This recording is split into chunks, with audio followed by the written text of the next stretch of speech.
Big boss season 8లో strong కంటెస్టెంట్గా అడుగుపెట్టిన నిఖిల్ ప్రస్తుతం హౌస్లో 4వ చీఫ్గా కొనసాగుతున్నాడు. అయితే సోనియా మాయలో పడి నిఖిల్ తన ఆటని అలాగే తన మీద ఉండే ఇంప్రెషన్ని పాడు చేసుకుంటున్నాడు లోపలున్న హౌస్మేట్స్తో అలాగే బయట ఉన్న ఆడియన్స్కి కూడా. ఇక నిఖిల్ తీసుకున్న నిర్ణయం ఎలా ఉండాలి అంటే అది చాలా కరెక్ట్గా ఉండాలి. కానీ సోనియా చెప్పింది తిని విని చెయ్యడం అస్సలు హౌస్లో ఉన్న వాళ్ళకి నచ్చట్లేదు, బయట ఉన్న ఆడియన్స్కి నచ్చట్లేదు. ఇక అసలు విషయానికి వస్తే ప్రస్తుతం బిగ్ బాస్ హౌస్లో 12 టాస్కులకి సంబంధించి టాస్క్ జరుగుతుంది. ఈ టాస్కులో 2 టాస్కులు కంప్లీట్ అయిపోయాయి. ఇక 3వ టాస్క్ పెట్టాడు బిగ్ బాస్. ఆ టాస్క్ ఏంటంటే పట్టుకునే ఉండు పగిలిపోతుంది. ఇక ఈ టాస్క్లో పృథ్వీ వర్సెస్ నాబిల్ కొనసాగారు. సంచాలకుగా మణికంఠ ఉన్నాడు. అయితే అసలైన ట్విస్ట్ ఏంటంటే పృథ్వీ చాలాసేపు పట్టుకొని అలాగే ఉన్నాడు. ఇక నాబిల్ మధ్యలో గివ్అప్ ఇవ్వడంతో 3వ టాస్క్లో ఓడిపోయాడు. ఇక అంటే నిఖిల్ టీం వాళ్ళు విజేతగా నిలిచారు. ఇక అసలైన బిగ్ బాస్ వీళ్ళకి ఫేవరిజం చేస్తున్నాడని చెప్పడంలో ఇదే కరెక్ట్ పాయింట్ అనేది చెప్పాలి.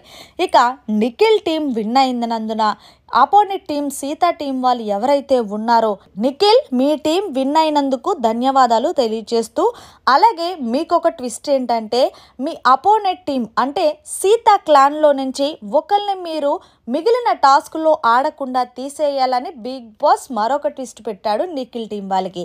అయితే నిఖిల్ ఆలోచిస్తున్న సమయంలో సోనియా తన కన్నింగ్ బుర్రతో ఆల్రెడీ నాబిల్ అంటే అస్సలు పడదు, వరస్ట్ సంచాలక్ అని 10 సార్లు అన్నది కూడా. ఇక అలాగే సోనియా తన మైండ్ను ఉపయోగించి నిఖిల్ నువ్వు ఏం చేస్తావంటే అపోనెంట్ టీంలో బలవంతుడుగా ఉన్నది ఓన్లీ నాబిల్ మాత్రమే, నువ్వు నాబిల్ని తీసేస్తే బెస్ట్ అంటూ సజెషన్ చేసింది.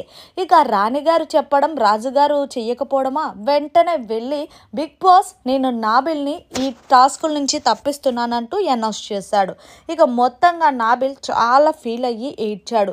ఎందుకు ఇలా చేస్తున్నాడు బిగ్ బాస్, కష్టపడి ఆడాను, నాకు తెలుసు వాళ్ళు నన్నే తీసేస్తారంటూ చాలా ఎమోషనల్ అవుతుంటే సీత ఊరుకోపెట్టడానికి ట్రై చేస్తుంది.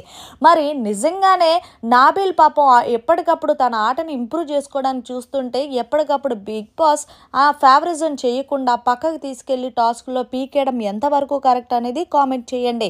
ఇక్కడ గమనించాల్సిన విషయం ఏంటంటే సోనియాకి అస్సలు పడదు నాబిల్ అంటే. సోనియా చెప్పడం ఏందో నాబిల్ని తీయడం ఏందో కొంచెం మీకేమన్నా అనిపిస్తే కామెంట్ చేసి తెలియచేయండి. మరిన్ని లేటెస్ట్ అప్డేట్స్ కోసం చూస్తూనే ఉండండి అవర్ ఛానల్.